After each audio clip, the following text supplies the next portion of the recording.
Hello everyone, this is Erik, the Asian movie enthusiast, and this is my review of Squid Game Season 3, a Korean thriller television series from 2025 that is a follow-up to the absurdly popular first two seasons.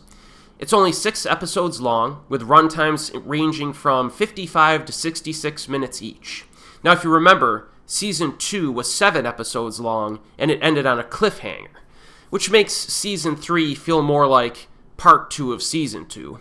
But, in any case, let's get right into it. Now this begins with a brief recap of Season 2, which is convenient. Jung-jae is captured and forced to finish these whacked-out children's games that are played to the death. He and his fellow players fight for survival, and the evil organization welcomes the arrival of the rich VIPs, while the police officer continues the search for the island, unaware of a traitor in his midst. Now, in terms of characters, Jung-jae completely loses it and is mentally scarred from the events of the last episode of Season 2, I guess. He's lost hope, and he's not thinking straight, with a bloodlust aimed against the dude who dropped the ball, so to speak, and effectively betrayed him. It does make sense from a story perspective, but he's more of like a one-dimensional character in this season. He basically just scowls at the camera in misery for much of the time. I would have preferred more nuance in the writing in terms of his interactions with the other characters in this. Pretty one note, I thought. One of the side characters teams up with one of the shady dudes, and he does suffer psychologically due to his increased need to murder his opponents in this game of death, and this problem creeps up for most of the characters at some point.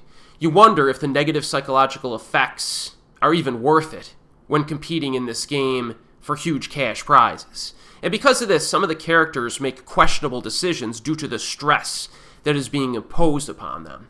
But I think it works fine enough. The evil VIPs show up in these goofy masks, and they're mostly a cast of foreigners, I believe, because they speak English primarily. Kind of an odd choice, but we've seen this many times before in the Asian film industries, multiple industries as well. From Hong Kong urban actioners from the 80s and 90s that had those evil Americans causing problems. You have Thai action movies from the 21st century that had all kinds of foreign enemies in there. And as expected, performances in this are stilted and unimpressive for these VIPs. With a show of this magnitude, you'd think they'd hire some decent Caucasian actors, but unfortunately, they pretty much failed here. It does make the show cheesier than it needs to be, and it undermines some of the drama because we have these cartoonish villains behind the scenes. I mean, some of their dialogue made me laugh a little bit, but I don't know, it's just not the right type of villains you want for this show. I actually recently reviewed the low-budget Thai action flick Bangkok Knockout recently, which had a similar set of villains under similar circumstances. And that film, ironically, did a better job with its poorly acted, rich foreign villains because they worked within an already brainless, cheesy movie. So, yeah, I think they should have changed up the villains in this one. In regard to the thriller aspects, the danger of the games is maintained, and some people do get clipped and die in rather abrupt ways.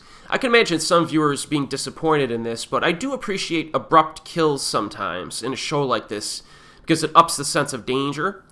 And, you could probably assume that our lead protagonist is going to survive at least until the last few episodes, but just about everyone else is capable of dying at any point, so I liked it.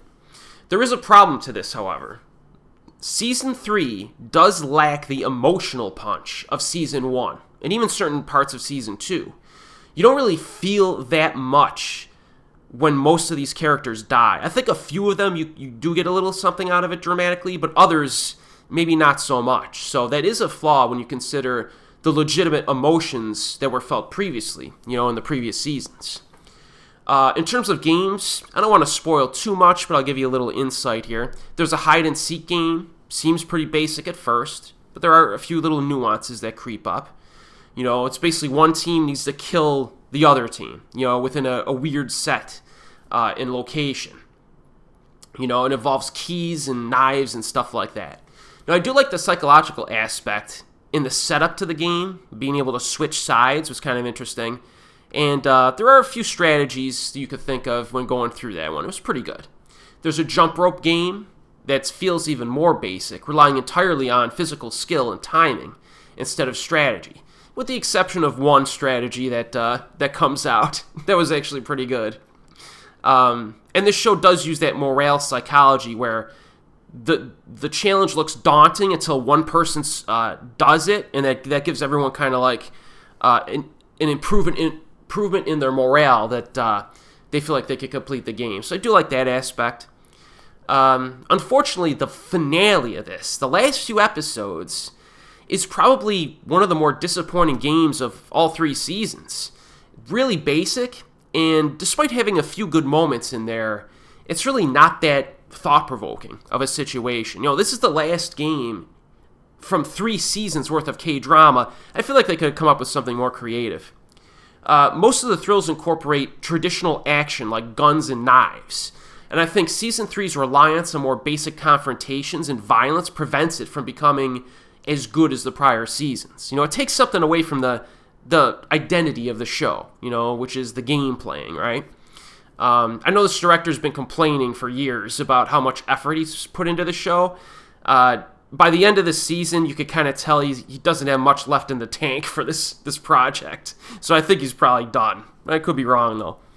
As usual, the set designs are very neat. There's a really cool series of interconnected alleyways that are real claustrophobic, but it's indoors.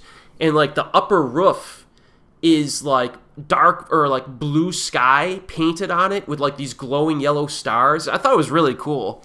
That I don't know, the starry sky room was a very cool set. Probably my favorite of the show. So I mean, there is some good stuff here, but as you could tell, I do have a number of criticisms for Season 3 of Squid Game, more than the first 2 seasons. If Season 2 was one step down from Season 1, I think Season 3 is probably the weakest of the 3. There are still some positives to enjoy, especially if you're a fan of some of the actors as well. The premise is still good enough to make it watchable, and I was moderately entertained by Season 3. But by the end, even I was starting to gas out on this. I began to care less about what was happening. They really needed a stronger final 2 episodes here. But if you're interested, this is available streaming on Netflix. So I mean, if you've seen Season 2, you basically have to watch this because it's the end of the story, But I still think Season 1 is just you could probably stop there if you're just watching it for the first time. And as always, folks, I'll see you next time.